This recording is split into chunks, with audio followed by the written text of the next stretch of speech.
The internet is drowning, not in information, but in something far more hideous: AI slop. This wave of artificially generated content is saturating every corner of the digital world, and things are becoming dramatic quickly. In fewer than 5 days, OpenAI's Sora app reached over 1 million downloads, outpacing even ChatGPT's launch despite being invite-only. The numbers tell one story, the reactions tell another entirely. Sora is deceptively simple. Scan your face like Face ID, type a few words, and watch yourself appear in any scenario you can imagine. It looks and feels like TikTok, but all the content is AI generated. You can tag friends, create videos of them, insert yourself into bachelor-style dating shows, or any other scenario. This level of engagement isn't surprising.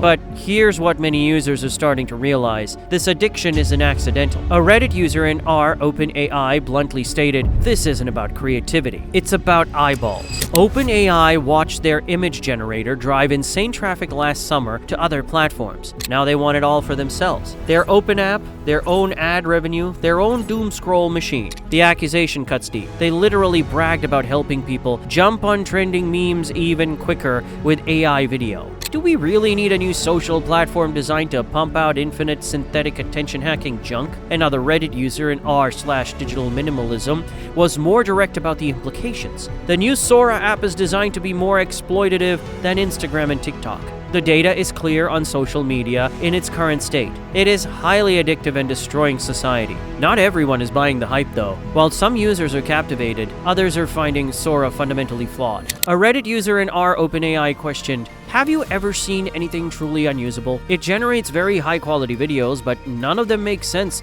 or follow any kind of logic. They clearly show the model has absolutely no understanding of the laws of physics." The criticism extends beyond physics. Multiple Reddit users in r Sora AI declared, "Sora not worth the hype," with many echoing the sentiment that the app promises more than it delivers in practical terms. Yet the technical limitations may be the least of our concerns. A Wired investigation reviewing hundreds of AI-generated videos found that Sora's model perpetuates sexist, racist, and ably stereotypes in its results. Despite recent leaps in image quality, the biases are as conspicuous as ever. This isn't just about bad optics. It's about what happens when millions of users start generating and sharing content that reinforces harmful stereotypes, all while believing they're just having fun. In its first 3 days, users deployed Sora to create strikingly realistic videos of ballot fraud, immigration arrests, protests, crimes, and attack on city streets, none of which took place. The app requires just a text prompt to create almost any footage imaginable. Users can upload images of themselves, allowing their likeness and voice to become incorporated into imaginary scenes. It can integrate fictional characters, company logos, and even the likenesses of deceased celebrities. It's worrisome for consumers who every day are being exposed to God knows how many of these pieces of content, said Hani Farid, a computer science professor at UC Berkeley. "I worry about it for our democracy. I worry for our economy. I worry about it for our institutions." OpenAI claims to have included safeguards. The app refuses to generate imagery of famous people without permission and declines prompts for graphic violence. It denies some political content requests, but the safeguards aren't foolproof.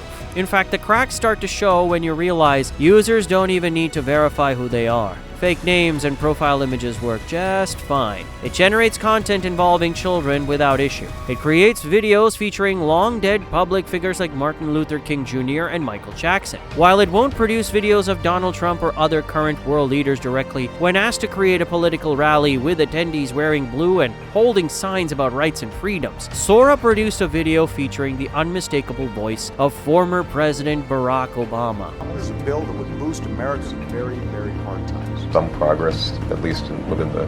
The app willingly depicts convenience store robberies and home intrusions captured on doorbell cameras. A Sora developer even posted a video showing Sam Altman, OpenAI CEO, shoplifting from Target. It creates videos of bombs exploding on city streets and fake images of war. Content considered highly sensitive for its potential to mislead about global conflicts. Until recently, videos were reasonably reliable as evidence of actual events. Sora's high-quality output output raises the risk that viewers will lose all trust in what they see. It was somewhat hard to fake, and now that final bastion is dying, said Lucas Hansen, founder of Civ AI. There's almost no digital content that can be used to prove that anything in particular happened. This creates what experts call the liar's dividend. Increasingly sophisticated AI videos will allow people to dismiss authentic content as fake. Even Hani Farid, whose company is devoted to spotting fabricated images, now struggles to distinguish real from fake at first glance. A year ago, when I would look at it, I would know, and then I would run my analysis to confirm my visual analysis. I could do that because I look at these things all day long. I can't do that anymore. Perhaps most disturbing is how Sora could fragment our shared reality. Now I'm getting really great videos that reinforce my beliefs, even though they're false, but you're never going to see them because they were never delivered to you, explained Christian J. Hammond, a professor at Northwestern University. The whole notion of separated, balkanized realities we already have, but this just amplifies it. Imagery presented in a fast-moving scroll, as it is on Sora, is conducive to quick impressions, but not rigorous fact-checking. The app is capable of generating videos that spread propaganda, present sham evidence leading credence to conspiracy theories, implicate innocent people in crimes, or inflame volatile situations. In a thoughtful analysis on his YouTube channel, Cassie Neistat framed the emergency crisis using a compelling funnel metaphor. Throughout cinema history, as barriers to content creation gradually lowered from cumbersome 100-pound cameras to accessible platforms like YouTube and TikTok, the top of the funnel, representing total content, expanded dramatically, while the bottom, representing quality content, grew at a much slower pace. But Sora presents an entirely different paradigm. Neistat poses a critical question. What happens when the entire creative process is removed? When content creation becomes as simple as typing a few words from bed in a dark room, clicking a button to generate a video, sharing it instantly, and repeating this cycle 1,000 times daily, the fundamental nature of content production transforms completely. The content creator projects this trajectory into the near future, suggesting that if Sora-style generation becomes standard practice, even YouTube and Netflix-level content could follow the same troubling pattern. Users might simply type in the exact YouTube video they want to watch and receive it instantly. This exponential expansion raises a profound concern about content quality and discoverability. Cassie Neistat's wife also tried to play around the app, and here is what she got.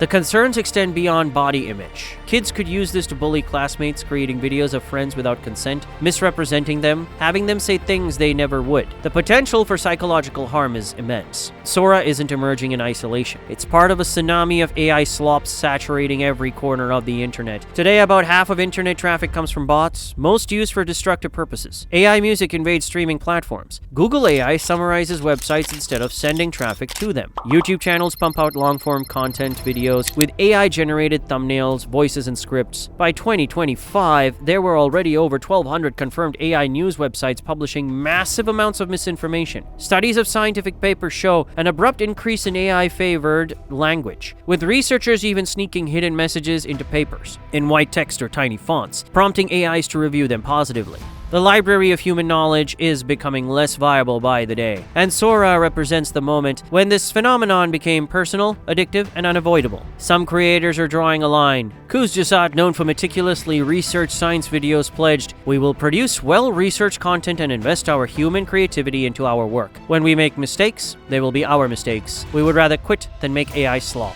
But they're swimming against a powerful current. On the internet, human attention is the only truly valuable resource. If cheap slop content soaks up the majority of it, genuine human creativity becomes economically unfeasible. The question isn't whether Sora will continue to grow with over 1 million downloads in less than a week. That trajectory is clear. The question is whether we'll recognize the cost before it's too late. Curious, Cassie Neistat asked his friend how long they spend on the app, and their answer might surprise you. But maybe it shouldn't. The truth is, the first step is realizing what's really going on. That this isn't just a fun new app, but something that's changing how we see truth, creativity, and reality itself. The second step is deciding whether we want to be part of the change or whether it's time to start asking for something better. Sora has been downloaded over 1 million times. Each of those users now has the power to create convincing videos of anything, anyone, anywhere. The safeguards are imperfect. The addictive design is intentional. The consequences for truth, democracy, and human creativity are dire.